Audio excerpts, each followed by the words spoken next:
ঢাকা বিমানবন্দরের কার্গো সেকশনে গতকাল ভয়াবহ আগুন লেগেছিল। প্রায় সব কিছু পুড়ে গেছে। সেই আগুনের ধোঁয়া অনেক দূর থেকে দেখা গেছে এবং নানা রকম স্পেকুলেশন শুরু হয়েছে, নানা কিছু। এর মধ্যে সবচেয়ে বেশি যেটা স্পেকুলেশন সামনে এসছে সেটা হলো ষড়যন্ত্র। আমরা আসবো ওই জায়গায়, মানে আমি ভিডিও যখন রেকর্ড করছি তখন খুব স্পষ্ট না ঠিক কী পরিমাণ ক্ষয়ক্ষতি হয়েছে। ইনফ্যাক্ট গতকাল রাতেই একটা চমৎকার রিপোর্ট করেছে টিবিএস। আমি আপনাদেরকে রিপোর্টটা পড়ার জন্য অনুরোধ করব যে ঠিক কী ঘটে, ওখানে কি থাকে এবং তার প্রভাব কতটা সুদূর প্রসারী হতে পারে। এটা হলো একটা দিক, ফিনান্সিয়াল ক্ষয়ক্ষতির দিক। একই সাথে আমাদের একটা বিমানবন্দরের কার্গো সেকশনে অগ্নি নির্বাপন সক্ষমতার প্রশ্ন আছে, অদক্ষতার প্রশ্ন আছে, আমাদের প্রায়োরিটির অভাবের প্রশ্ন আছে, ষড়যন্ত্রের আলাপ তো আছেই। ষড়যন্ত্রের আলাপ কেন আসছে সেটা নিয়েও অনেক কথা বলে প্রাথমিকভাবে যদি বলি যে এখানে কী ঘটেছে, আসলে কি থাকে। এখানে বিভিন্ন রকম কাঁচামাল থাকে এবং গার্মেন্টের খুব গুরুত্বপূর্ণ কিছু জিনিস থাকে। আমি টিবিএসের রিপোর্টে দেখলাম, সেটা হচ্ছে যারা রপ্তানিকারক আছেন, যে অনেক বেশি পণ্য এয়ারপোর্ট দিয়ে বা বিমানের কার্গো দিয়ে যায়, নট নেসেসারিলি, সাধারণত তারা খুব দেরি হয়ে গেলে কিছু কিছু পণ্য তখন তারা এটার মাধ্যমে রপ্তানি করে থাকেন। কিন্তু যে ঘটনা ঘটেছে, অন্তত 500 রপ্তানিকারকের বিভিন্ন রকম পণ্য এখানে ছিল এবং অনেকের সেই পণ্য পুড়ে যাওয়ার সম্ভাবনা তৈরি হয়েছে। এর মধ্যে যা যা হয়, যেগুলো খুবই টেকনিক্যালি এরকম ব্যাপারগুলো, যে কোনো একজন বায়ার স্যাম্পল পাঠিয়েছে, সেই স্যাম্পলটা তার দরকার ছিল, যে স্যাম্পলের উপরে ভিত্তি করে তিনি তার পাল্টা যে অফার সেটা পাঠাবেন, সেই স্যাম্পল পুড়ে গেছে। এরকম ঘটনা ঘটতে পারে। বা কেউ অ্যাক্সেসরিজ এনেছেন, একজন বায়ারের কথায় রিপোর্টে আছে যিনি ভারত থেকে লেস এনেছেন, যেটার উপরে ভিত্তি করে তার অনেক টাকার পণ্য তৈরি করে তিনি পাঠাবেন। এখন সেটা যদি ডিলেইড হয়ে যায়, তাহলে যেটা সংকট দাঁড়াবে সেটা হলো এই কারণে তার যে পণ্যর শিপমেন্টের যে ডেট সেটা যদি পিছিয়ে যায়, হতে পারে যে তাকে বিমানে করে পাঠাতে হবে, সেই ক্ষেত্রে অনেক বেশি খরচ তার হবে। বা এমনও তথ্য আছে ওখানে যে কোনো বায়ার 3টা দেশে একসাথে স্যাম্পল পাঠিয়েছে, তারা বিভিন্ন দেশ থেকে তাদের অফার জানতে চাইছে এবং শেষ পর্যন্ত তারা একটা সিলেক্ট করবে।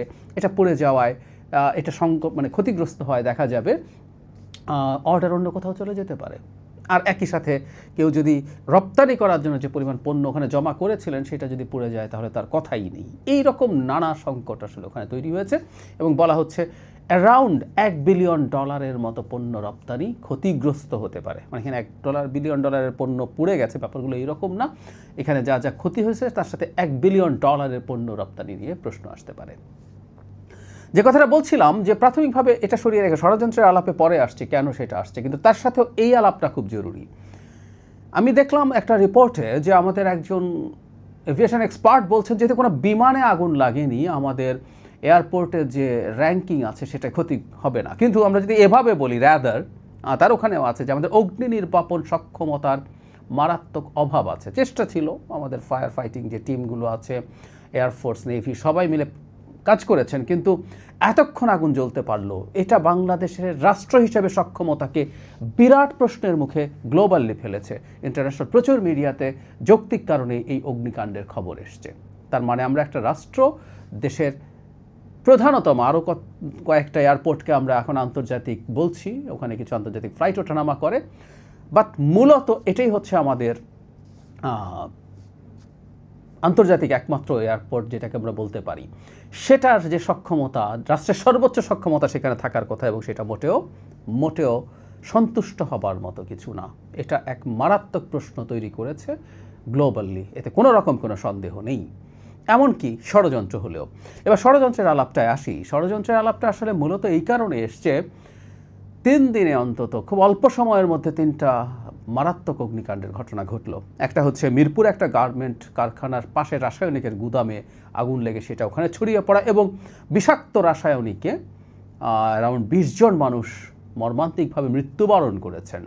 এবং যেটা বলা হয় যে যেহেতু শ্রমিকের মৃত্যু বাংলাদেশের গার্মেন্টে কিছুদিন পর শ্রমিকের মৃত্যু আমাদের একরকম গা সওয়া, 20 জন কারো কাছে মনে হতে পারে। তাজরিনে পুড়ে বা আমাদের নিমতলির অগ্নিকাণ্ডে, সেটা গার্মেন্ট না হলে অনেক পুড়ে যায়, 100 মানুষ পুড়ে যাওয়ার অভিজ্ঞতা আমাদের আছে। তাই আমরা শ্রমিক শ্রেণীর মানুষের পড়ে যাওয়া অনেক খুব বেশি উচ্চবাচ্য করিনি। যাই হোক, সেই আলোচনা সরিয়ে রেখে বলছি, এর পরবর্তীতে চিটাগাং ইপিজেডে একটা ফ্যাক্টরিতে মারাত্মক রকম আগুন লেগেছে। সামহাও জিনিসগুলোর সাথে কীভাবে যেন গার্মেন্ট এবং রপ্তানি জড়িত, একটা গার্মেন্ট ফ্যাক্টরি ইপিজেডও রপ্তানির সাথে জড়িত আমরা জানি না, নিশ্চিত নয় এটা কী ধরনের ফ্যাক্টরি ছিল। আবার এখন এখানে কার্গোতে যে আগুন লাগলো সেটাতেও মূলত গার্মেন্টের পণ্যই সবচেয়ে বেশি ছিল বলে ধারণা করা হয়। তারপর এখন এই আগুনটা লাগলো চিটাগাং ইপিজেডের কারখানা। আমি যতদূর দেখেছি যে ওখানে কেউ হতাহত হননি, এটা একটা অত্যন্ত ব্লেসিংয়ের ব্যাপার। ঢাকায়ও সেই অর্থে খুব মেজর মানে জানের ক্ষতি হয়নি। কয়েকজন ফায়ার ফাইটার আহত হয়েছেন। আমরা প্রায়ই দেখি যে তারা এই ধরনের কাজ করতে গিয়ে ঝুঁকি নিয়ে কাজ করেন এবং সেই ঝুঁকিতে কেউ কেউ আহত হন, এটা হওয়ার সম্ভাবনা থাকে, ঝুঁকি থাকে। যাই হোক, এই তিনটা ঘটনা যখন একসাথে ঘটলো এবং বিশেষ করে বিমানবন্দরের কার্গোতে যেখানে খুব সতর্কভাবে সব কিছু করা হয়, পরিস্থিতি সেভাবে মেনটেইন করা হয়, সেখানে যখন আগুন লাগলো তখন অনিবার্যভাবেই নাশকতার আলাপটা এসছে। এবং আওয়ামী লীগের কিছু কিছু লোকজন, কিছু কিছু অ্যাক্টিভিস্ট এই ধরনের ঘটনা ঘটানো হবে ধাপে ধাপে এই ধরনের হুমকি দিয়ে যাচ্ছিলেন। হুমকি যেহেতু দিয়ে যাচ্ছিলেন, তার প্রেক্ষাপটে এসে যখন এটা ঘটলো, আমরা এটাকেও উড়িয়ে দেব না। এবং একটা কথা মনে রাখতে হবে, বাংলাদেশে নির্বাচন যত এগিয়ে আসবে, নির্বাচন হওয়া মানে প্রাথমিকভাবে অন্তত একটা বাংলাদেশের স্থিতিশীল অবস্থা তৈরি হওয়া। এই স্থিতিশীল অবস্থা কোনোভাবেই আওয়ামী লীগ এবং ভারত নেবে না। দুঃখজনক হলেও যোগ করতে বাধ্য হচ্ছি, দেশের মধ্যে থাকা বা দেশের বাইরে থাকা কিছু মানুষ, কিছু ব্যক্তি যারা শেখ হাসিনার বিরুদ্ধে লড়াইয়ে ইনভলভড ছিলেন, তারাও বাংলাদেশ একটা স্থায়ী স্থিতিশীলতার মধ্যে ঢুকবেন এটা তারা পছন্দ করছেন না। সুতরাং সবার জন্য এটা সুবিধার জায়গা আছে। কোনো না কোনো ফর্মে এখানে নাশকতা বা ষড়যন্ত্র ঘটতেই পারে। এটা না ঘটা মানে ঘটবে না, উড়িয়ে দিচ্ছি না, আমরা উড়িয়ে দেওয়া যাবে না। কিন্তু যে বলছিলাম, এর সাথেও সক্ষমতার প্রশ্ন জড়িত। ধরে নিলাম কেউ ষড়যন্ত্র করে আগুন লাগিয়ে দিল, তারপরে এই আগুনটা আমরা আরও বেটার নিয়ন্ত্রণ যদি করতে পারতাম, তাহলে এই পরিমাণ ক্ষয়ক্ষতি হতো না। তার চাইতে জরুরি কথা, যে বারবার বলছে একটা রাষ্ট্রীয় সক্ষমতা, আমাদের সক্ষমতা কত নিম্ন পর্যায়ের এই জিনিসগুলো বোঝায়। যেমন আমি একজন এক্সপার্টের মন্তব্যে দেখছিলাম, আমি অবাক হয়ে গেছি, এয়ারপোর্টের মতো জায়গায় ফায়ার হাইড্রান্ট নেই। মানে আমরা হয়তো খেয়াল করবো উন্নত বিশ্বের বিভিন্ন শহরে বিভিন্ন জায়গায় থাকে, এখানে কতগুলো যারা হাইড্রেন্ট ব্যাপারটা কনসেপচুয়ালি বোঝেন না তাদের জন্য বলছি, যে এখানে কতগুলো স্থাপনা থাকে ছোট পাইপের মতো, যেখানে পানির সহজ অ্যাক্সেস থাকে, জাস্ট ওখানে পাইপটা লাগিয়ে পানি দেওয়া যায় এবং ওখানে আনলিমিটেড পানি পাওয়া যায়। একটা গাড়িতে করে যখন পানি নিয়ে আসা হয়, একটা ফায়ার ইঞ্জিনে পানি অ্যাডিকুয়েট থাকে না, বা অনেক দূর থেকে যদি সোর্স থাকে সেখান থেকে আনতে দেরি হয়। সেরকম এয়ারপোর্টে ফায়ার হাইড্রেন্ট নাই, এরকম একটা গুরুত্বপূর্ণ স্থাপনায়। এগুলো তো অবিশ্বাস্য রকম অদক্ষতা। এগুলোতে শুধুমাত্র সক্ষমতার অভাব তা না, এগুলো আমাদের অদক্ষতা, অসতর্কতা। তো এগুলো যদি থাকতো, তাহলে কেউ যদি ষড়যন্ত্র করে আগুন লাগিয়ে দেয়, দিয়েও থাকে, ধরে নিলাম যে সেটাই হয়েছে, তাহলে আমরা আগুন অনেক দ্রুত ম্যানেজ করে ফেলতে পারতাম। তাতেও ক্ষয়ক্ষতি কম হতো এবং আমাদের প্রস্তুতি প্রমাণিত হতো। কিন্তু না, সেটাও হলো না। সো অ্যাজ এ হোল আমরা এভাবে বলতে পারি, এটা যদি ইভেন অ্যাক্সিডেন্ট হয়, সেটা আমরা ম্যানেজ ঠিকমতো করতে পারিনি।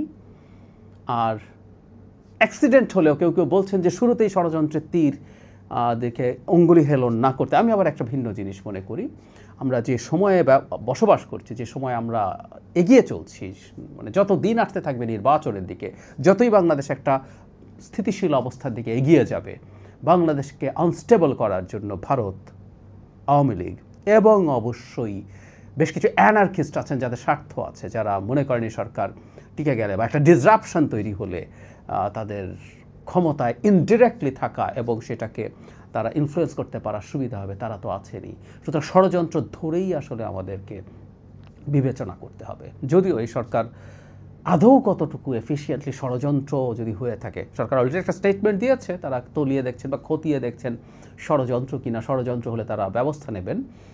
আমি এই সরকারের উপরে আসলে খুব বেশি আশাবাদী নই। এই কারণে আমাদের নাগরিকদের যথেষ্ট পরিমাণ শোরগোল করা দরকার আছে, যাতে এটা ষড়যন্ত্র যদি হয়েও থাকে তা সেটা খুব দ্রুত খুঁজে বের করে এবং পটেনশিয়াল আর কোন কোন জায়গায় হতে পারে। কারণ আমাদেরকে তো এখন থেকে সতর্ক হতে হবে কোথায় কোথায় হতে পারে, হলে কী ধরনের প্রস্তুতি থাকবে। এটা শুধু যে অগ্নিকাণ্ড দিয়ে হবে তা না, এই স্যাবোটাজ আরও নানান ফর্মে হতে পারে। সরকারকে অতি সতর্কভাবে এই সব কিছু দেখার চেষ্টা করতে হবে। এবং একটা কথা একটু মনে রাখবো, আমরা এই মুহূর্তে অন্তত আমাদের শেখ হাসিনা বিরোধী যে শক্তিরা মাঠে ছিলেন তাদের মধ্যে বিভেদ দেখা যাচ্ছে, তাদের মধ্যে বিতর্ক, মতদ্বৈততা খুব সমস্যা না, কিন্তু বিভেদ এবং কখনো কখনো এক ধরনের শত্রুতার অ্যাটিটিউড দেখা যাচ্ছে। এই জিনিসগুলো আসলে এই ধরনের পরিস্থিতিকে আরও বেশি উস্কে দিতে সাহায্য করে। আমার মনে হয় রাজনৈতিক দলগুলো, রাজনৈতিক শক্তিগুলো প্রত্যেকের উচিত হবে তাদের মধ্যকার এই সিরিয়াস মতদ্বৈততা বা বিশেষ করে শত্রুভাবাপন্ন যে মানসিকতা সেটা থেকে বেরিয়ে আসা। কারণ একটা জাতির অভ্যন্তরীণ ঐক্য যদি দুর্বল হয়ে পড়ে, বহিঃশত্রু বা নিজেদের মধ্যে থাকা যে কোনো শত্রু এই ধরনের স্যাবোটেজ করার মতো সুযোগ বেড়ে যায়, সম্ভাবনা বেড়ে যায়।